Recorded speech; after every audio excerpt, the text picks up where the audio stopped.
Hey, Daryl here, and this is my daily devotional.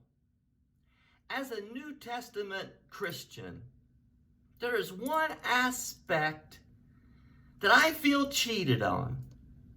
That's rest. Man, you ask many people, how you doing? And the answer is often, I'm tired. I'm so tired. Well, that's probably because many are burning the candle on both ends and busy 7 days a week. We as New Testament Christians have stopped observing a Sabbath rest. Even in the top 10 commands, we're told to have a Sabbath rest. It says, remember the Sabbath day by keeping it holy. That word holy means separate. So keep that day, the Sabbath day, separate from the other days, okay? Remember the Sabbath day by keeping it holy. 6 days you shall labor and do all your work. But on the seventh day is a Sabbath to the Lord your God. On it you shall not do any work. Neither you, nor your son or daughter, nor your male or female servant, or your animals, nor your foreigner residing in your towns. For in 6 days the Lord made the heavens and the earth and the sea and all that is in them. But he rested on the seventh day. Therefore the Lord blessed the seventh day and made it holy. Now we know that the first day of the week is Sunday, and so Saturday is the seventh day of the week, or the Sabbath day. Now, in the New Testament, there were some provisions given if there happened to be an emergency. For instance, Jesus was always getting in trouble by doing something on the Sabbath day, by gleaning some wheat one day and he got in trouble, healing folks, he got in trouble. Here in Luke chapter 14, it says, one Sabbath, Jesus went to eat in the home of a leading Pharisee, and those in attendance were watching him closely. They wanted that gotcha moment.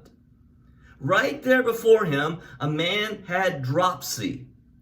That's kind of like epilepsy. Verse 3, so Jesus asked the experts of the law, is it lawful to heal on the Sabbath or not? But they were silent.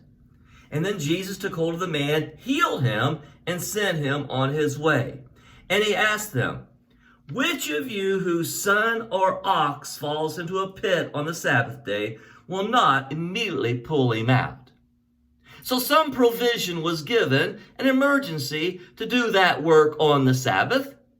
And Jesus obviously did some healing and ministering on the Sabbath. But for the most part, the Sabbath was a day of rest, holy to the Lord. Now, the people of Israel had been taken into Babylonian captivity for 70 years. Now they've come back, they've rebuilt the wall, the temple has been rebuilt. Ezra has found the law of the Lord. Now the law has been read to them, and a big worship service that went from daybreak till noon. The Levites did some teaching about the law, and they're learning things about the law that they didn't know or they had forgotten, and they were under great conviction, and they even tore their clothes in sackcloth and ashes, and they repented, had a time of repentance. And when they came to the part that said that they were to keep that day holy, this is what they wrote. In agreement in Nehemiah 10, it says in verse 31, when the neighboring peoples bring merchandise or grain to sell on the Sabbath, we will not buy from them on the Sabbath or any other holy day. And so they recognize now from the law that they weren't even to purchase things, to rest on that Sabbath day.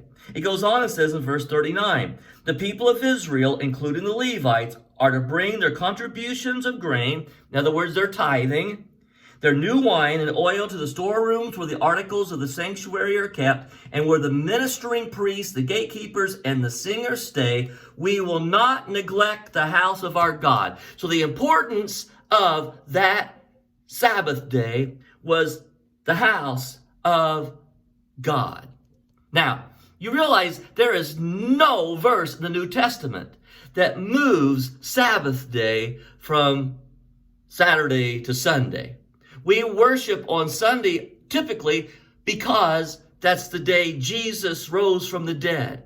And that tradition of meeting on Sundays based upon Jesus raising from the dead, showing up in the upper room again the next week on the first day of the week. But we were never instructed, you ready for this? To give up our Sabbath rest. You know what your problem is? Why you're so tired? You know why I'm so tired most of the time? Because we never seriously take a Sabbath rest. God bless you. Good day.